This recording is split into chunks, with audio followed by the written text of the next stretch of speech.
Keren Sayop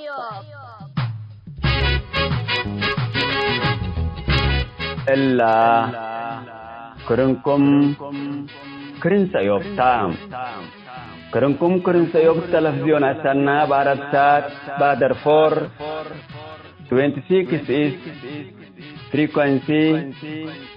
10,004 vertical symbol rate 7,500 جماعات وسنبنيش لتتقدم تقدي بشبكة انترنت ما اجل تتابعوا ولا تقدروا حر راديو توم.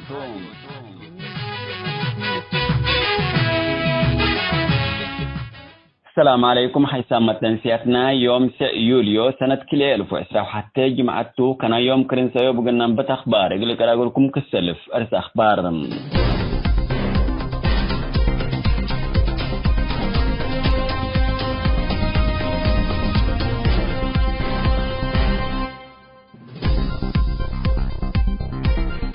إريتريا تدريب عسكري لتهيبل على عساكر صومال اتحرب تجراي كم شاركوا أمريكا تأكيدت كم باس يدياج سكرتير خارجية أمريكا أفريقيا شرحام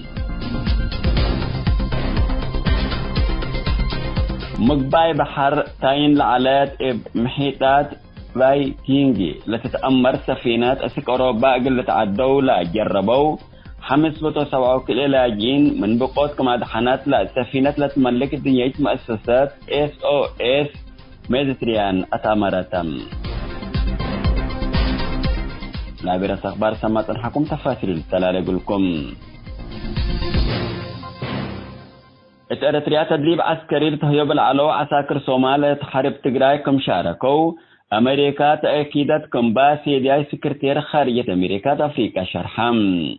لو قول بعض سلطات أمريكا اللي شرح اللي يقلها بلا قدرة بسبب أصل صومال لبا أمرت عدو مجلس أمريكا لاتا إلهام عمر التاسع توقتكمتو صومال اليوم لتتبهل إيمات أخبار حبرتم حكومة الصومال إريتريا أنفار بوليس يقل تدرب مثل إريتريا كما اتفاقات والاتفاقيات اللي أمريكا خبركم على ألام حر لكن لتدريب ديب إريتريا هيبول على الصوماليين اتتوبيا حربكم أنبتا إباهم اتحرب تجراي كم شاركوا تأمرام رئيس الصومال محمد فرماجو ثبتلات إريتريا تدريب لتهيبول على وديب حرب تجراي لشاركوا الصوماليين رسمي توضح الهب من والدين أنفر مجلس وحاذاب معارضة طلب لتقدم التهلم رئيس وزراء صومال محمد حسين روبلي بجهته إلا قضية التحقيقات لتودى لجنتكم أساسة لتأمر إلا برئيس وزراء صومال لتأسست لجنات من وزير دفاع وشؤون داخلية الصومال رئيس الأركان ديش صومال وسفير صومال تتوبيا لتتكون تقبي تحقيقات كما أتممت إجل شعب تقرير إجل تقدمتم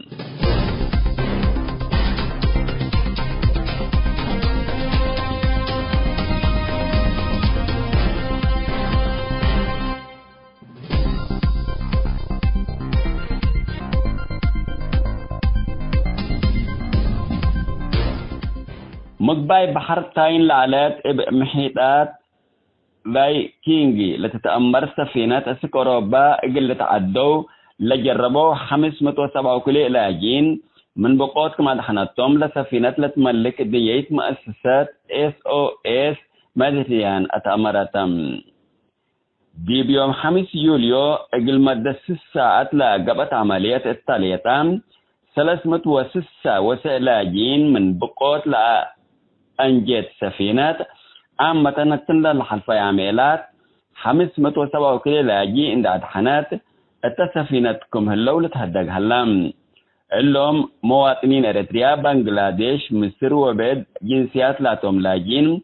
ابناء جلاب من أقدام بحر ليبيا حقولة بقصو بقوت خريقكم سادفتهم ولا سفينة إقلت أدحنومكم قدرت تأمرام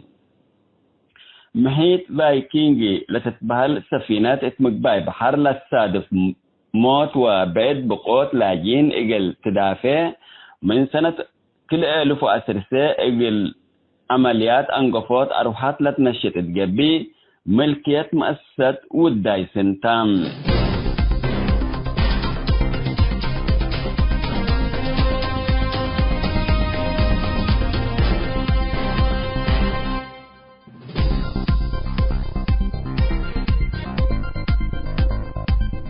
حسام تنسيتنا كل يوم دولي على الأخبار دي بالله تام هلام.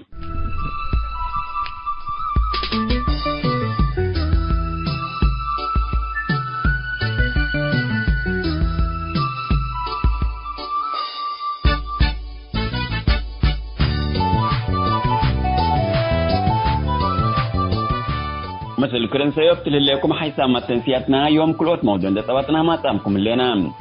ثلث حزب وطن الديمقراطي الإريتري حادي من آيات آيات حنتيلة بلاريس مثل نائب رئيس ومسؤول لغات خارجيات نائل حزب أستاذ محمد نور كراني لا قبط مقابلة أولي كفال.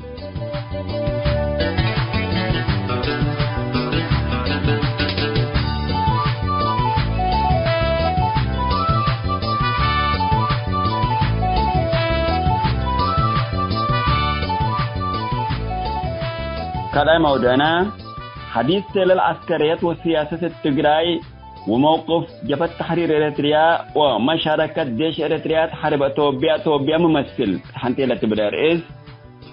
مثل منادل إدريس همد مسؤول علاقات خارجية جبهة تحرير إريتريا ملهينا عادل صالح لوضع مقابلة الليل كل يوم أولا كفال.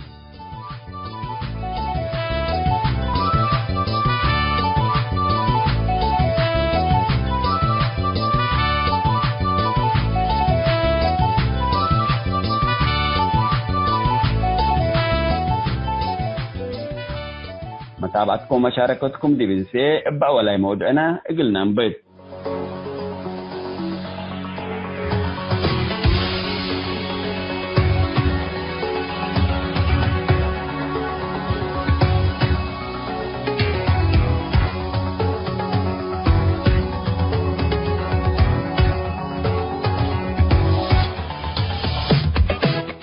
مرحبا بكم حيثما تنسيت كرنس يومتي قاشاي قل هلا قلناتو نا يوم قاشاينا استاذ محمد نور كراني نائب رئيس ومسؤول علاقات خارجية حزب الوطن الديمقراطي الإريتري حادي قل لك بقتو فحزب الوطن الديمقراطي الإريتري حادي من آيات آيات حنتيلة بالرئيس قل نناقش مسلوتو ف خلفيتنا اللي حزب أستاذ محمد نور أول عزومتنا عند حشامكا مقابلة جنودة مثل كاسب بس محكا قلنا بسمية متنسية كرين سيوب محمد هكا فخلفيتنا اللي حزب من ما تأسسوا وأسك أذي بعد حل هلا أقل متنسية أقل توضح له. أولا شكرا لك وللدام كشغل هلا الراديو اللي وتحية أيضا شعبنا كرسعد لهلا ولا فرصتها نحن مثل جماهيرنا قلنا نتواصل وقل اسمعوا مننا وتاريخنا قلنا أمره. أولا حزب الوطن الديمقراطي الإريتري يعني أكثر من 30-40 سنة تقريبا بديب يعني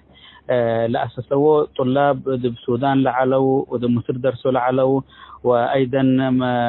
حامد صالح تركي الله يرحمه والشيخ محمد إسماعيل عبد أبو نوال أيضا داخل جبهة التحرير الشعبي اندهلوا وكل من نوع بجهته شق على وحقوها ولا فقروا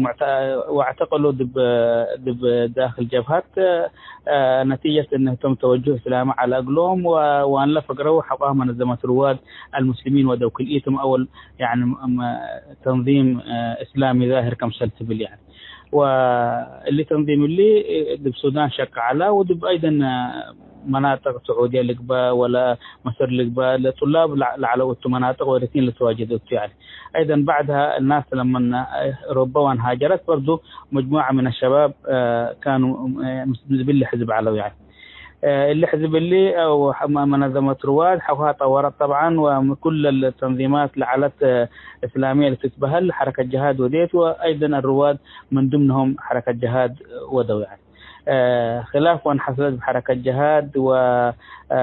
وانقسمت بكل اتجاه يعني. حزب ودو حزب الخلاص أو الخلاص الإسلامي سموه يعني. حقها مؤتمر ودا، واللي مؤتمرات كل 4 سنين مؤتمر ودا الحزب يعني بشكل يعني دائم يعني. المؤتمر 2004 اللي وديو بدأ حركة الخلاص ثم نفسه الأول مرة حزب، وتقريبا ساحة ريتين معارضة حزب اللي تبهلي إعلان يعني معظم التنظيم الفلاني أو الجبهة الفلانية وكده يعني. لكن الفكرة مريت نحن طالما عدنا قلنا قبل أنا من قبي ويعني اللي قلنا دي أول نؤمن بتعددية سياسية أحزاب بتحق التقوى بديبة، وإذا أحزاب بتحق التقوى بديبة من قبل نحن بنفسنا نبدأ، وبالتالي حتى إسلامي قبل من قبل نسميها الحزب الإسلامي الإريتري للعدالة والتنمية. ونقاش على ذبيل الموضوع اللي هل إسلامي نسميه ولا بعد نسميه، لكن المعظم الدام دي على نسميه الحزب الإسلامي الإريتري للعدالة والتنمية يعني. و 2013 برضو مؤتمر ودا واستمر بنفس الاسم يعني. بدير شيخ خليل محمد عامر تعالى مسؤول، واستمر سنة ودا لأنه دبل برنامجنا للنظام الأساسي ناينا أي رئيس أكثر من كل مرة يعني 4 سنوات و4 سنوات يقدرنا قلنا مصاري حزب قل لك يعني لازم بعد اللي تغير يعني. و2013 الشيخ أبو سمية مطا رئيس الحزب يعني. ومن وقت إلا ذاته نحن إريتيا شدعي سليت أحوال شعبان رئيو لنا لقدام ذاته لمعظم البلدان خلي برنامجكم برنامج وطنيتو، ومشكلتنا وخلافنا هلا باكم التأسمتوا نحن باكم قلنا بقى من قبل بالمي اللي تودوني ونحن أودع نريع عنا. طالما اللي إريتيا كمان قيسا نحن خلي برنامجنا الأساسي إلا نحن اللي عاد الله لك يعني ننقذها يعني. واللي قدامنا اللي من كدن يعني حتى فرقت على الدبر سالت وحلوا على محمد ياسين بلايات ترفتك بعيشته اللي سبنا من كدن أسيق عبزيئات يعني ودي اللي كان اللي عدنا اللي سبنا اللي كفوا من كدن عبزيئتنا، لأنه اللي قدامنا كل مرة لشتتنا ريولين يعني. واللي نقاش على يعني بين كوادر الحزب وقياداته ومن بنود نقدر، واستمر اللي حوار اللي إلى آخر وبطحنا من خلال لقاءات اللي تمت أكثر من مقترح متى. و2019 مؤتمر ودينا ودبل مؤتمر اللي يعني غيرنا الاسم من الحزب الإسلامي الإريتري للعدالة والتنمية سميناه حزب الوطن الديمقراطي الإريتري حادي. وحادي إلا لقدام بكل فهم يعني حادي بعض الناس كأنها بتقرنيات حادي فهموا، لكن نحن المقصد منه حادي باللغة العربية هو اللي يكون في المقدمات يعني كمثل جمل لمرح كميهات يعني أو يعني إنسان قدم من دقبقى لمرح هادي يعني. وأنا حتى وان سألوني بالكون بكل في كل المعنى نفسي حادي بتقرينا أول لقبئته وحادي أيضا قدم لقبئته يعني. فنحن ما عندنا، لكن المقصد هو نحن حزب الوطن الديمقراطي حادي يعني. ومن ضمن البرنامج اللي غيرناه يعني أولا الاسم الله حزب الوطن قد أيضا عضويته مفتوحة كل إريتري 18 سنة اللي بقحة ومبلي برنامجنا لأمن، وأيضا حزب برنامج لشاقق اللي برنامج اللي نحن برنامجنا نقدم قل جماهيرنا قل خدمة قل شعب لقبي وتطوير قل عد لقبي انت قدمنا وقدام برنامجنا تحرينا وبرنامجنا اللي تودي يعني ميتو اسمنا ميتو فكرتها اللي قلنا اللي كل الآن يعني بالله مرحلة لهلينا أولوية يكون قلنا لهلا أولويتنا إلا عدنا إلا كفو عد يعني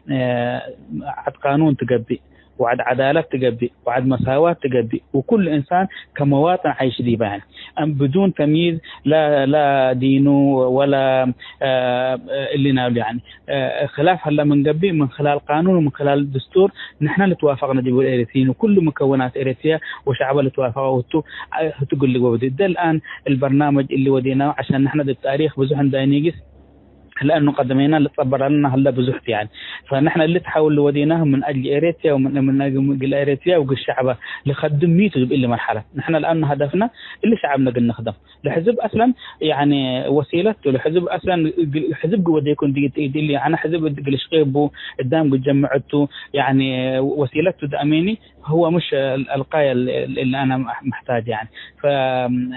ولهذا نحن بينا اللي حزبنا اللي خلينا نحن نفتحه وهلو خيرين بزح من ابناء اريتريا مسلمين ولقوا مسيحيين وطنيين هلو لساعدوا مسينا وبالتالي نحن باب نفتح لهم وخلينا نحن نتغير بدل مقلوم نطلبتهم يتغيروا نحن نوصلنا نتغير وبالتالي نحن وتوم مثل عندك انا حتى هليت اشياء نحن لا قدرنا قلنا اللي ما تقلها هلا قدام اللي ما تقلها هلا شباب هو تقدر طورها وبالتالي عاد اتينا من قبل يكون عندنا يعني فهم مشترك وحزب لقدر قل ننافس باريتريا ومستقبل اريتريا وشعبها لبنان يعني. ده هو حزب الوطن الديمقراطي حادي. تمام استاذ محمد نور. اللي لحزبته ف عزم من 2019 انتم سميت كايركوما ومنا يعني هلا للجول هلا لا لا لا لا التوجيه للجول هلا وهي الخريطه للجول اللي جايسوبا دي بها تغييرات قبا ومن كايركم هيني لظروف كفت جيس للقدام قلت فعال مثل حزب. نحن تقريبا التغييرات كم سنة بيركوكا بس اسم يكون يعني دبلا برنامجنا تغيير ودينا دبلا قياداتنا برضو تغيير ودينا معظم زي ما صعود دبلا قيادات شبابتهم يعني رئيس اللي حزب دكتور أحمد الدين صالح البلو دكتورة بديود مالية درس على شباب لهلا وأيضا معظمهم الآن يعني دب أوروبا لو لقيادات لهم دب السودان هلا يعني حتى في يعني الجيل اللي ما صار جيل يعني باتحاد طلبة العلا ومدارس السودان لدرسها ودول العربية لدرسات يعني. أيضا من ضمن التغييرات اللي وديناه بدينا نحن جيش على قلنا بإثيوبيا وبين الأريتريا دائما من حرب بحرب تفكروا لي شباب أريتريا وشعبها دائما أنبل موت أنبل قتل حبة يا لبوتون يعني. نحن لا وسيلة إلا حولنا لو سلاح رافع عمل لو داخل أريتريا ودى عليه محاولة ودا وغيره أيضا محاولات ودي. فنحن أيضا اللي وسائلنا القتال والجيش اللي نحن يعني أولا القايات تلع اللي وديها إجاباتني يعني لأنه قدامي ساعدك كان من قبل مكاني على كم بديل شعب أريتريا دبساحل لقبا ودبركة جبهات لقبا والجبهة الشعبية الشعب باطل مسيح على هذا اللي النظام بعد له هلا قل له شعب شان نقول يعني قل له تحرك يقدرني وبالتالي انت حرك من قبل قل له قدام تضرره أكثر من اللي تودي يعني. فبيننا نحن يعني نستخدم أيضا وسيلة سلمية يعني اللي شعبنا نتواصل مسيه ونوعيه اللي دول حاولنا هلا مسيها اللي علاقات نودي اللي شبابنا اللي شتوت لهلا برا يقولون نجمع وبالتالي نحن يعني دبلنا مرحله جيش جنودي وعسكر جنودي للتحزين عند بيننا برضو قرار اتخذنا يعني اللي قرار اللي بدير اعلان يعني لانه نحن من الناس عسكر وجيش على قناته يعني. أيضا من التغييرات اللي وديناها بدير كله يعني عمل اللي قاصد ومساعدة اللاجئين لهيوب يعني تعليم ودعوات اللي كله مثل تعالى هذا بينا اللي كله نحن مثل قنيقس بينا قدرنا يعني. فبالتالي قلنا نحن اللي حزب سياسي اللي قبا أبنو يعني والباقي منظمات مجتمع مدني اللي قبا الناس بدعوة الشقة بنوم ليقسوا قدام قاصات لساعدوا بنوم ليقسوا تعليم اللي قبا بنوم منظمات مجتمع لودو ونحن خلينا يكون حزب سياسي يستقل في عمل سياسي يعني بس الله من ضمن القرارات أيضا الرئيسية للودينا يعني. كان عملنا إن احنا طبعا تدشين ودينا بلندن واللي تدشين اللي عدد من تنظيماتنا إريتريا بتحد حضرته من ضمن حزب الشعب الإريتري وجبهة التحرير وعدد من الإخوة اللي حضروه وأيضا يعني قدامنا ومثلا الفنان حسين محمد علي هو أحيا الامسيادي ومنا فكرة على تقلنا نحن بكل أوروبا لقبا وبكل مناطق لقاءات مثل شعبنا قلنا نحن كمان ودينا الآن واللي بابنا اللي مفتوحته وتعاونوا مثلا واللي تعاونوا اللي مش بالضرورة مثل الحزب قلت يعني كمان قبل سنيتي كان من قبل اللي حزب اللي قرارته لا تاخذه بكذا اللي أثرت يعني وبالتالي أنت كمواطن حتى نصيحت بك من قبل رأي بك من قبل يا أخوان أنا مش يكون قلقبا يقدنا لكن اللي رأيت اللي تحيز كمان متوجه حيث بيل كمان قبل اللي كل بابنا احنا مفتوحته واذاننا ايضا يعني مستعدين نحن نسمع واللي لكن احنا في النهايه اللي نسمعه دبلا مؤسساتنا دبلا يعني مجالسنا هل ديبان نناقشه وقرار ايضا بالتصويت الديمقراطي اللي قبل يعني لكن اللي حمامنا كورونا يعني كل أبطر يعني قلنا نتحرك قدرناني وآخر مرات عشان قدرناني قلنا نتحرك برنامج زوم اللي بيقولوا هلا لقاء عن طريق انترنت لقاءات ودينا يعني مثل جماهير ومثل تنظيمات لهليت ورأيناهم يعني كل تنظيمات تقريبا دعيناها يعني كل تنظيمات إريتريا وبينهم نحن الآن كمؤتمر ودينا واللي تتوجهنا ودبلنا مرحلة الله يعني بابنا فتحت مثل كله حنتقل نتعاون من أجل إريتريا وشعبها. تمام أستاذ محمد نور ديبا تغييرات ديبا تنظيم لو ديكم حتى ذاكر قلي علكا لا دعوات ولا قاسات وبعد حاجات قبل على اللي المجتمع مدني أزامنا منه تلكني فاللي المجتمع مدني الأزامكم منه استقبت لتنظيم مجتمع مدني تأسسه ولا من تنظيم التل شغل اللي شكل بيلا قل فقر كبرة يعني بجهته قل شكي لما سألت الله شو قال لا مستنسيا وادها ايوه كمان وان لبن نحن يعني حتى اذا نفر يعني منظمات قاسيه شقي وبيلنا من قبل يا اخي انا مسيكم بدق بحزي لكم لكن بلا منظمات تشقى حزي لكم بيلنا من قبل دي منظمات شقه دي ولا هلا شقه دي انت ومسينا ممكن عدود قبل لكن عدود التنظيم قبل من قبل اخر كويس في قانوننا لا يمكن عدود بكل تنظيم قبلي سياسي كويس عشان كده نحن حتى بعد الناس لهلو مسينا ممكن يكون هو شغال في منظمات إقاسية وممكن عدو قبلي أو أنا قلشتيته بمنظمات إقاسية وعمل سياسي حزيها اللي يكون قلشتي بلا من قبلي لعمل سياسي حد قد ولا منظمات شق يعني فالمجال مفتوح قل لحلو مسينا وقل برانا لهلو ضمن منظمات مجتمع مدني لهلو من حقهم أن يكونوا عضويتنا الحزب قلوا ده يعني لعلو وأذل ما تصبر يعني لكن لا يمكن يكونوا يعني عضويات بكل تنظيم في آن واحد يعني فهذه نحن بعد الناس اللي رأوا إن نحن والله مجال دعوت قلنا كان حد لنا وسياسة إلا نحن يعني اللي على بنات ثاني بيلو من قبل دعوتهم قيسوا يعني واللي ود يعني أو دبقاسة قلنا نحن ودعمل سياسي نحن يعني ينشقين بيلو من قبل برضو بنفس المستوى يعني فالمجال مفتوح اللي يعني كل قدام حريتها بناخذ باللي جانب اللي يعني علاقاتكم مثل بعد تنظيم او ما بعد دي باللي معارضاتنا اريتريا علاقاتكم كفوفه نحن بامانه يعني من بدير علاقتنا سنعلت مثل كل التنظيمات لأن نختلف مسيحه نقول له دب إلا نختلف مسيحك ودب إلا أن نحن وأنت مثل نشكل طالما أريتها قبأت من قبل يعني فما كان عندنا يعني تنظيمات يعني عداء لبنا مسيح يعني الآن بالذات يعني من مؤتمرنا وانفقرنا ولا مجلسنا هنا وأن لا لقاء وده بأننا نحن حدا كان نسكب 4 تنظيمات أبا نبدأ ونتحاور مسيحها على أساس يعني تجمع أو كتلة جنود يعني وحدة انت قبي بس مثل نتفهم كل حنته لهليت يقول حيلته مثل بعد عند ودايا قل اللي عاد بيننا ومن ضمنهم جبهة الإنقاذ جبهة التحرير النهضة ونحن حوارات فتحنا يعني اخواننا في نهضه مؤتمر على قلوم وبيلو يا حدا قلنا احنا مؤتمرنا نودي وحقوا مؤتمرنا ودينا حقوها اللي نودي يعني لكن الحوارات مع الانقاذ وجبهه التحرير يعني استمرت ولنيت ودينا عنا ودو الا لنيت الا بنتائج بتحت ولا نتائج سميناه التنسيق الشامل ابو نبدا يعني ونستمر يعني اذلك بقى ولا مستقبل تغيير قبل من قبل مثل نواجهه لانه يعني الايمان لهلا قلنا نحن لبيريتيا اولا تنظيم ابنوق اللي تحكم كم سنه هذه سياسه ومجموعات ودول هلا ونحذيها ليناني إريتريا شعبا بذحته متعددة وأحزابه بس حتى برضه. وخلينا نحن من الآن نبدأ عدد من الأحزاب، عدد من التنظيمات مثل تشقي يعني. فنحن الجبهة والإنقاذ وحزب الوطن الآن إن شاء الله لبيانهم خلال شهر كمان فقر اتفاق باس عملنا، واللي باب مفتوح أيضا. قلنا بعد تنظيمات أيضا يعني بدأنا نتحاور مسيهم.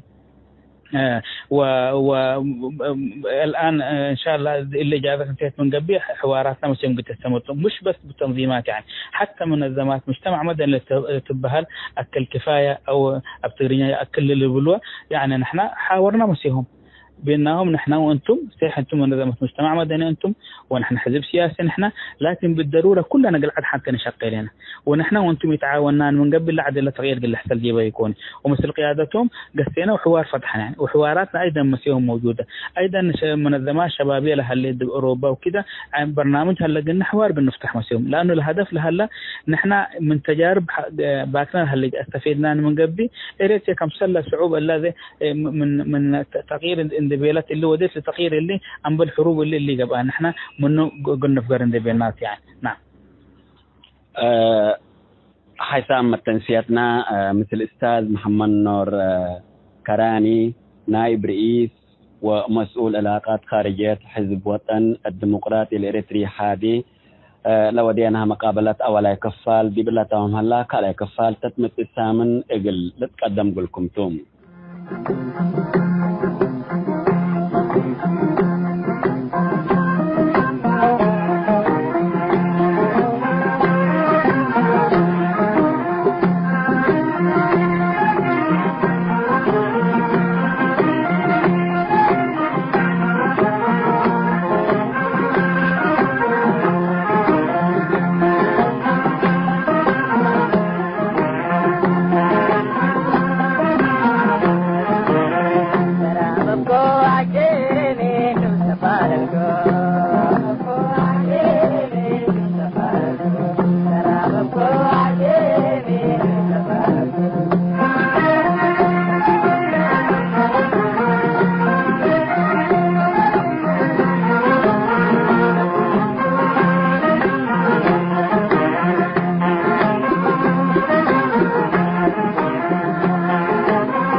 سبحة فجر سنة بالوشاليا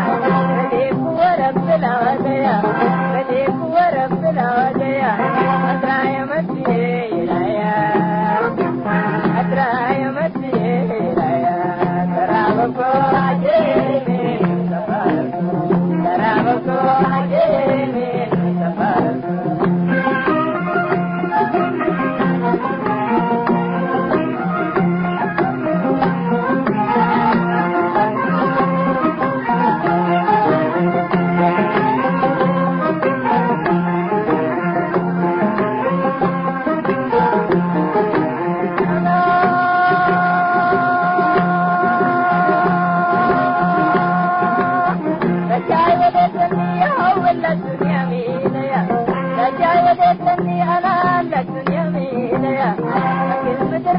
فجر سنة بالوشاليا كلمة سبحة فجر سنة بالوشاليا بديك ورب العوديا بديك ورب العوديا أدرى يا مسيح يا أدرى يا مسيح يا ترى بكو عجيني ترى بكو عجيني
كيرن سأيوب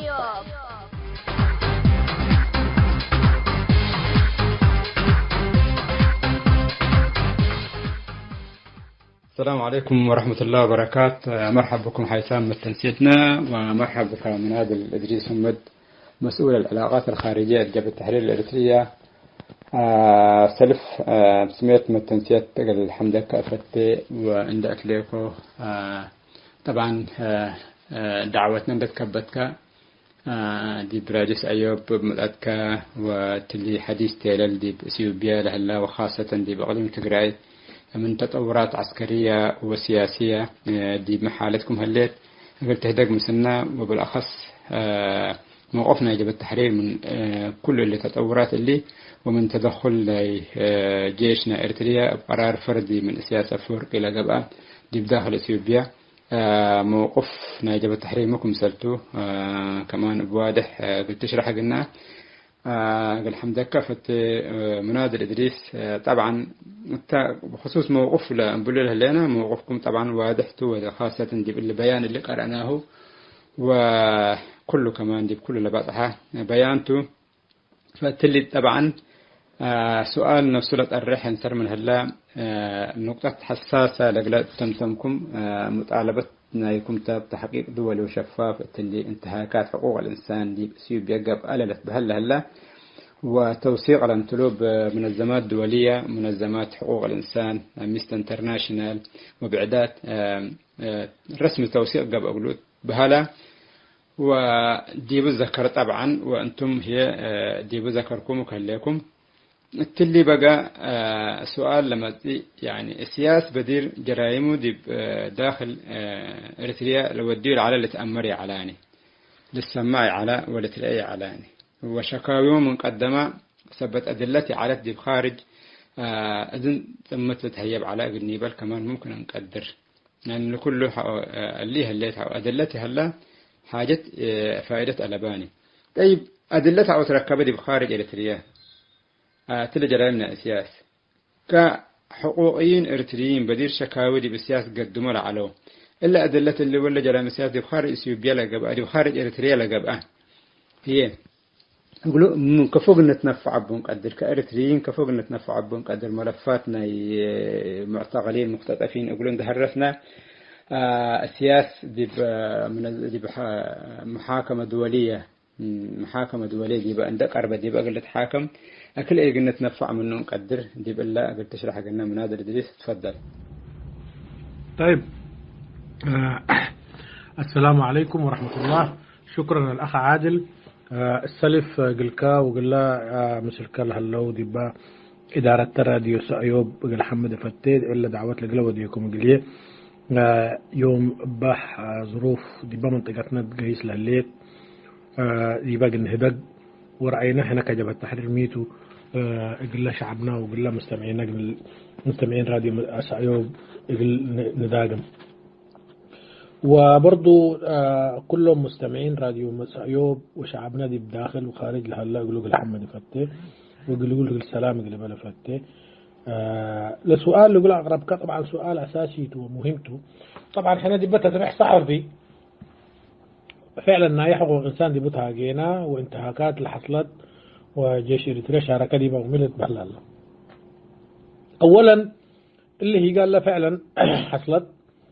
وإحنا يقول إريتريا إنه وديت أو جيش إريتريا عفوا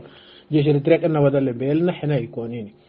منظمات دولية. أول منظمات اللي تهمت منظمة العفو الدولية تبهل أمنستي انترناشونال هتاتي لتا هتا منظمة دولية مراسلين با دي بكل عكان هتوم نقلوا ومنها هيومن رايتس ووتش تبهل دي أمريكا لما كتبها وحكوها المنظمة الإثيوبية لحقوق الإنسان لمدير مكتب تنفيذ جناية آخر مرت بلا والله فعلا انتهاكات حصلت أثبتنا والانتهاكات 100 مواطن إثيوبي دي بأقسوم لأن برش شعبتهم جيش يكوني لجيشنا إريتريا يقولوا قاتلوا ولبي. طبعا إلا كلها اتهامات والاتهامات طبعا دي بقى قانون تأمر اتهام سكي سبتا جريمته تلك فلان نتعاقب ديبو فلان نتعاقب ديبو إلا اتهامات إلا قل تثبت وأوروكا جزاه قل لنساء جهة مستقلة لتحقيق لتودي جهة مستقلة قلت الباء محايدة قلت الباء مثل اللي يتبتر ومثل اللي يتبتر دي باللي مصلحتها لما ودي باللي مصلحتها لما سب يعني بس لقانون شقو ولحاجات لك عدمهم هليت الجبا الاتهامات قدموا والله فعلا اللي حصلت ولا اللي حصلت إلا طالبنا وإلا يقول كلنا سنيت احنا يقول كنا ندبل إريتريين احنا عندنا نظام وغير نظام اللي يقبي إريتريين وإثيوبيين كلنا الجريمة 100 حصلت وكفى حصلت كلنا قلنا آمر بنا الرأي العام الإريتري والرأي العام الإثيوبي. جرائم فعلا حصلت هليت من قبي أول جهات مسؤولة منها لجهات الأوامر أصدرت ودي بإريتريا طبعا السياس الرجل الأوحد هتوتو ولا تعقيد ولا عتابة لمصلحة الليل. عشان كده أنا أعتقد هم حيكونوا المسؤولين الأولين ويقدموا إلى المحاكمة وكل واحد يأخذ جزاء إلا ترى ولا نقطة دي بتحاجة. نجي للموضوع الثاني دي بالله موضوع كان اللي ديته هنا طيب اللي كله دي بريتريا لحسل على إذن لا هي بي ركبة وهذا اللي نايتجراي اللي مجتمع دولة برنيو ومحاكم واللي تاتلت بهلا هنا كفوت لموضوع نركب قبي ولا نركب اللي تبهلته. احنا قلنا بل اولا كل شيء اول وارد واحد اثنين اللي موضوع حقوق الانسان كلام مطاط وكلام يعني يحتاج الى كثير من التفسيرات نحن دي بإريتريا دي المنظمات برا إريتريا تشكلها اللي طبعا دي بإريتريا منظمات حقوق الإنسان واللي طبعا اللي هلا دي بإريتريا من برا إريتريا الإريتريين لبرا منظماتنا حقوق الإنسان لما دي سع هلا سع منظمات هلا إلا سع منظمات كلها وروكب أكانوا شكل من أخطاء العبايل أغلبنا تنسيق في جهن في الغالب يهلاني إلا ما رحم ربي زي ما يقولوا وأوروكا بس لك عفشوا قبل وسكة مكتب حقوق إنسانتو جنيفتو ما بعرف شنو أمنستيتو أوروكا بطريقة اللي شوية منها قيمتها شغل شوية اللي نقص قبل إضافة لكده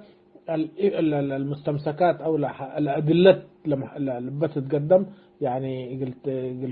الكولكشن تجمعها بتحتاج يعني برضو بتحتاج إلى شغل وجهد مثل حد اللي كله برضو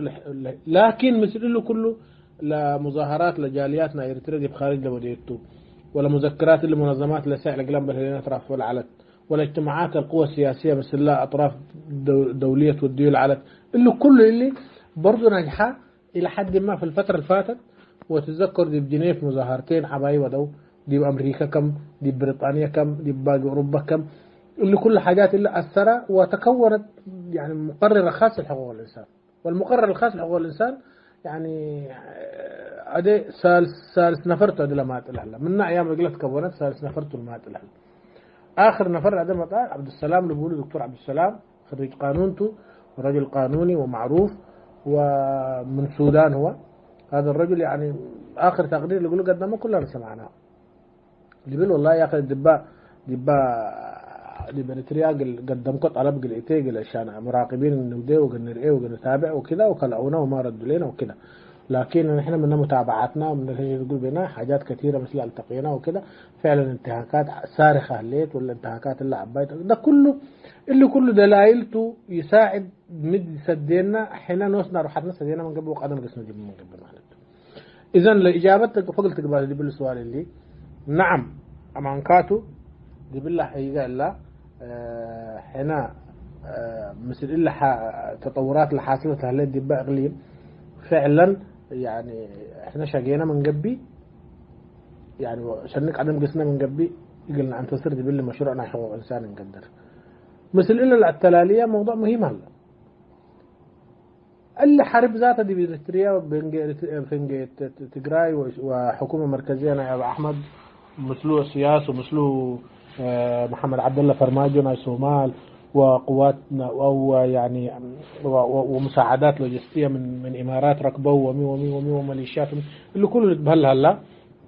ميتنا سببه هل هي حرب ذات عندها يعني حاجات موضوعية هرستها نحن تقديرنا لها هو حرب صراعنا إرادات تقاطعت هذه الإرادات وصراع الإرادات دي هو اللي خلق المشكلة دي مشروع الجبهة الشعبية لتحرير تجراي بقيادة الحزب الحاكم الحزب الداخلي الحاكم من اليليد دي عنده يعني فهم بتاعت نظام للحكم فلسفي استمر لمدة 27 سنة اللي ميته اللي هو الفدرالية الإثنية اللي بقولها بعربي وهتوم بهير سبات اللي الفدرالية الإثنية كمشروع حكم لل27 سنة ويعني has been deep rooted يعني أصبح الآن عنده جذور عميقة إلى حد ما لكن برضو كان فيه بعض الحاجات وجاءت المرحلة الأخيرة اللي هي مرحلة تشكيل حزب الازدهار وحل الائتلاف بتاع الإخوان اللي كان حاكم وده طرح مشروع مختلف عن مشروع الفدرالية الإثنية اللي كله تأثير وده وبالتالي ناس أبو أحمد اللي هم ناس حزب الازدهار بيروا المركزية ويكون كل شيء سنترلايز يقولوا له رؤوا وإلهم اللي رؤوا إنه يعني الفدرالية الإثنية يعني بالنسبة لهم يشوفوها مخرج وفلسفة سياسية هم حكموا بها البلد ويروها هي المفروض تستمر يعني إلا السياسي من جانبه عنده العداء المباشر والمستمر بينه وبين الجبهة الجبهة الشعبية لتحرير تجراي الحزب اللي كان حاكم في اثيوبيا ولازم اهتمال أن تقم منهم لأنه دي بحربنا بادمة سماوة الحرب اشعلت في بادمة إلا يعني الخسارة اللي حصلت للجيش الإريتري ودخول السوريين ل 25 كيلومتر في العمق الإريتري وبقى قبلها تو والشروط المذلة اللي قالها إلا كلها كانت يعني بالنسبة له يعني مرباته اللي تفضل لازم اللي تقراي تقيس به مثل إلا حلف جديد اللي تكون الذي بقى منطقات اللي تكون على محمد عبد الله فرماجو وملس وآسيا سفر اللي كل اللي دي بحد ذاتيكا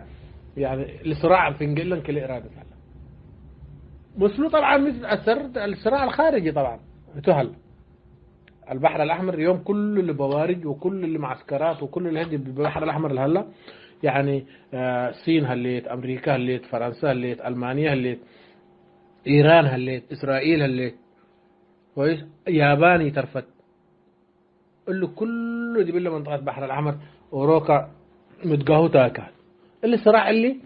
صراع إرادات خارجية للبلد اللي هنا اللي كله اللي صراع اللي كله تأثير بودي بالله حرب لسبب لبقت وبالتالي يعني كونه يعني لقضية لنا تجراي هي ركبت يعني قبول دولي ركبت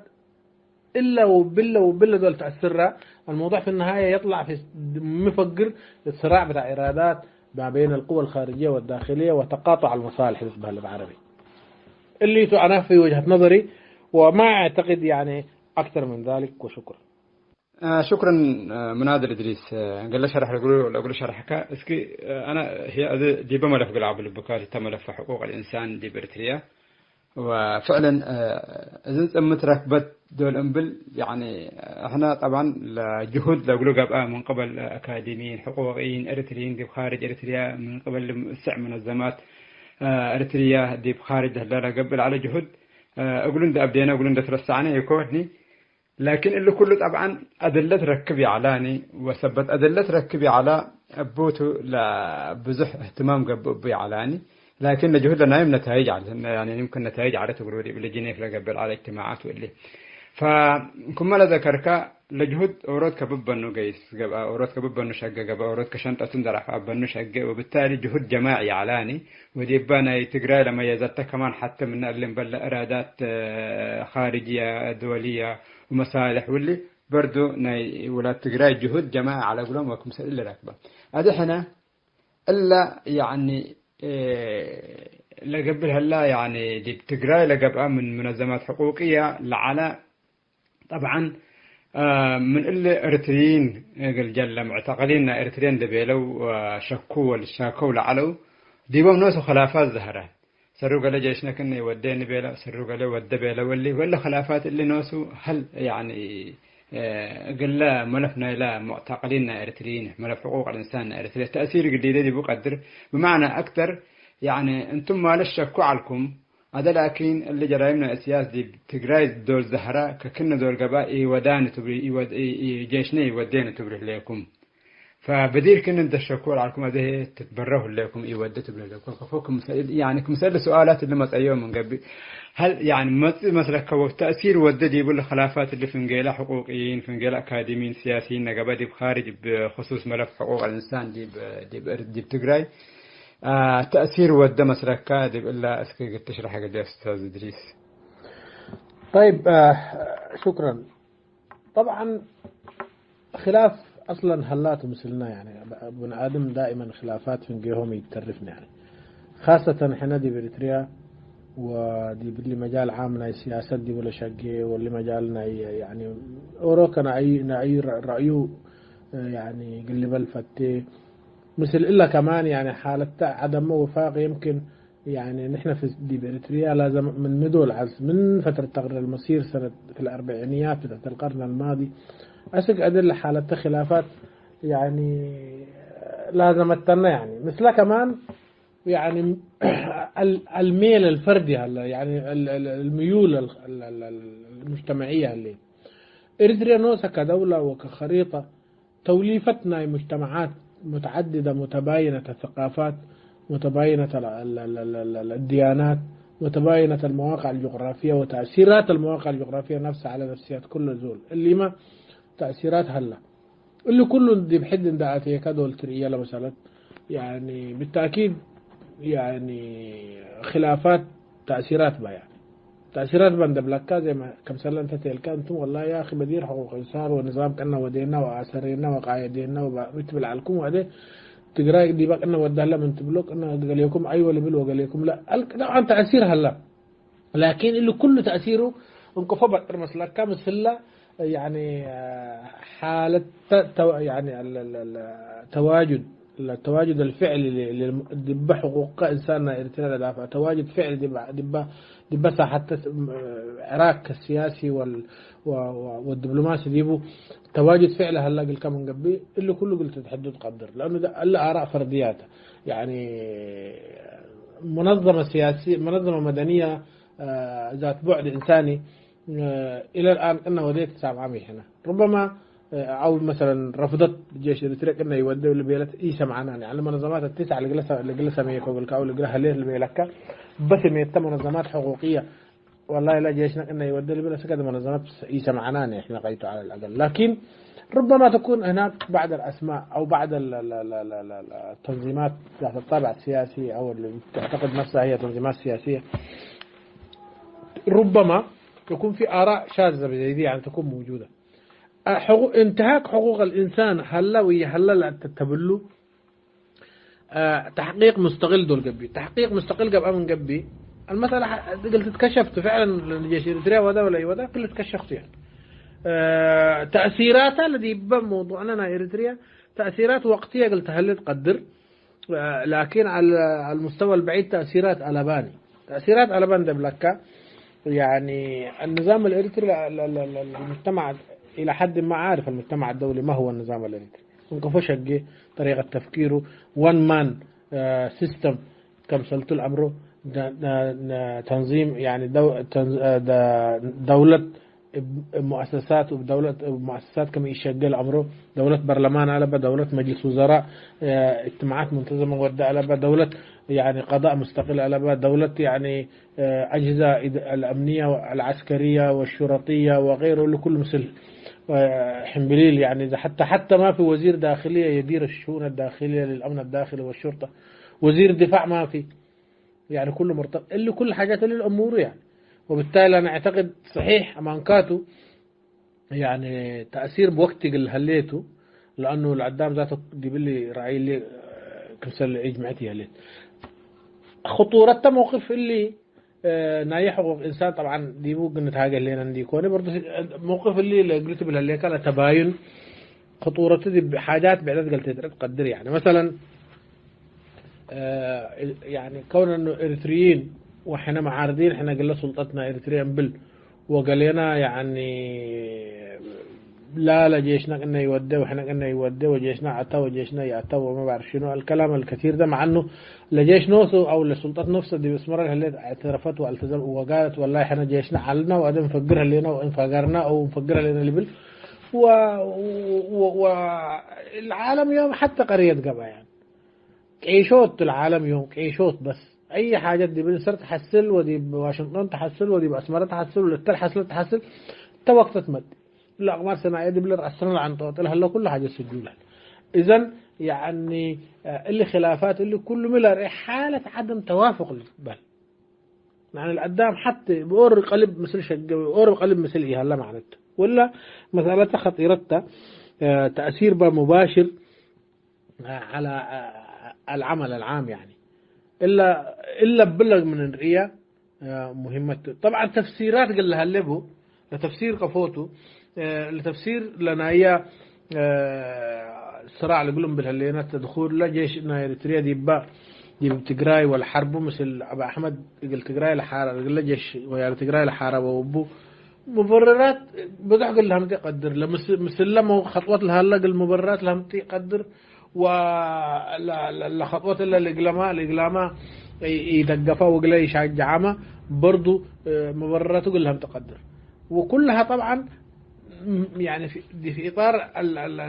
الآراء الرأي والرأي الآخر اللي الرأي والرأي الآخر إن احترمنا تعاملنا مسلم قضية من قبل أنا في تصوري قوى المعارضة الإريترية كلها قوى التغيير منظمات مدنية لقباء تنظيمات سياسية في الغالب العام أنا بتكلم في الغالب العام ما كلها في الغالب العام ضد تدخل إريتريا في الحرب الداخلية الإثيوبية في الغالب العام. يعني في الغالب العام لما نقول يعني تنظيم سياسي، أنا بتكلم عن تنظيم سياسي معارض ومنظمة مدنية بتشتغل من برا ورأي بدي بش نظام إريتريا أسك أدي لا جيش إريتريا سنوا ده وسياسة سنوا ده اللي إتي على تقولوا اللي بالألبوني في إطار دي بالنبل أوروك رأي من أورا دي بكالي اللي أختلف قدر يعني حين دي بجبهة التحرير نبل والله اللي تدخل غلطته والجيش الإريتري اللي إتي على تقولوا واللي خطأ اللي النظام نتحمله مثله كمان عسرنا السيادة الوطنية قل بلدنا لازم نحافظ باب الحدود قلت ترسم بها المدير اللي قلنا تحكمت دي محكمة قلنا مدير دي باش دي مديرنا قلت عقبلنا بها بلا قال لهم لا اللي كله غلطته لناس ناس اللي سي على تقولوا واللي إذن في آراء كثيرة حول الموضوع اللي تأثيره لمباشر أدي يبقى موضوع حقوق الإنسان لناينا وقت يعني معناه يقل فترة يمكن حالتنا يبقى البلد خلق لكن لأنه لقضية واضحة ولا جرائم واضحة ويعني سجولي على أو أدلة يتركبا بهلا علاتي مثلا لأنه أدلة صحيح قد تكون ناقصة قبل لكن أدلة هليت يعني مثلا أولاد معتقلين أنا أبوي كنك هلا أبوي سور هلا أبوي ما بهلا أجنيت لأبوهم اختطفوا أجنيت لأبوهم موتى الجرائم اللي قاعد تحصل السجون الهروب الجماعي اللي جنيت لمن ساوى الهرب اللي خدمة دبيله 20-30 سنة لشقيه ما بعرف شنو اللي دب حدود اللي ترشنوه أنا قاعد أملا برضو يبي لك يعني اللي تخل منجوس اللي بيقولوا عميد تخل منجوس دب جيش هلا نحرس حدود على ونائبه وريوناس اللي بيقولوا لهم يعني حتى في مذكرتنا اتهام دي محكمة الجنايات الدولية قدمت دي اللي تهريب شقول له ومثل دبيد اندقب أو ومود له ودابر الشنو دي بحدود اندبه له بالإضاءة يعني وكونترباندا اللي هي تجارة الحدود تجارة التهريب يعني كونترباندا شقول له والاندبه له مذكرتها قدمته معناها إفيدنس يعني مستمسكات هليت إلى حد ما لكن تطويره وشغله يحتاج إلى تماسك وفي نفس الوقت اللجنة المستقلة لو اتكونت وأثبتت الجرائم اللي حصلت إذا كان من الجيش الإريتري ولا من جيش أحمد ولا من الميليشيات الأمحراوية في النهاية الموضوع يصفى في الحقيقة وما يسود إلا الحق يعني عشان كده يعني حقيقة حق فقرت اللي كله كما قفوا فما يقبي الترف والحقيقات التكارثات حترقي إنها مثل لنا والله أعلم. جل جلاله جل جلاله جل جلاله والداعي رب وحمدي شعبنا لثابت إيمانه لكبد ما ياتي تودي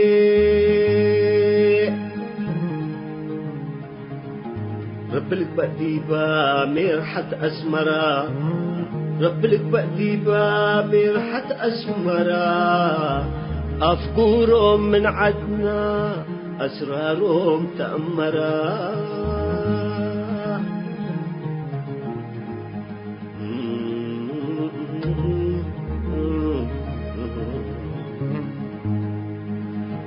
شعبنا أسفروا علماء نقاتلوا وأقشش تآسروا شباب من عدوا أفقروا حكمهم قبقى بمورا وفتحهم هلولو هلولو هلولو بيلا بيلو هلولو هلولو هلولو بيلا بيلو هلولو هلولو هلولو بيلا بيلو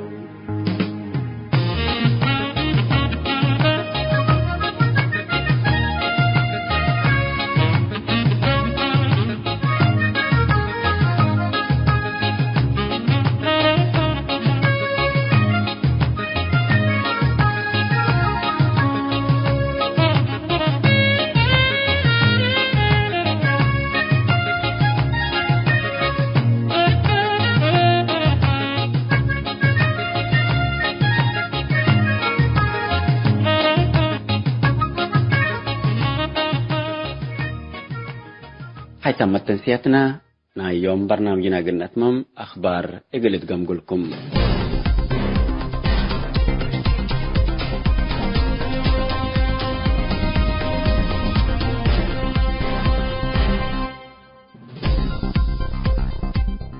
إريتريا تدريب عسكري تهيب العلو عساكر صومال تحارب تجراي كم شاركوا أمريكا تأكيدت كم باسيدي سكرتير خارجية أمريكا أفريقيا شرحم لو قول بعض سلطات أمريكا اللي شرح اللي يقلها بلا قدرة بسبب أصل صومال لبا أمرت عدو مجلس أمريكا لاتا إلهام عمر التاسع توقتكم تو صومال اليوم لا تتبهل إيمات أخبار حبرتم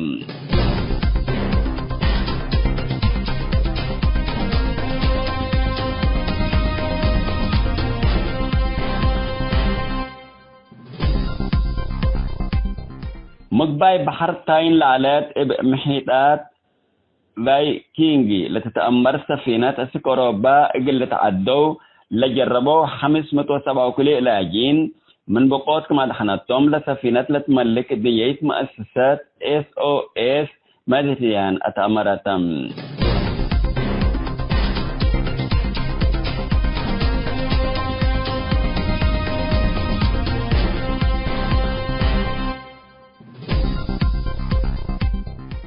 حيثام التنسيق كرنس أيوب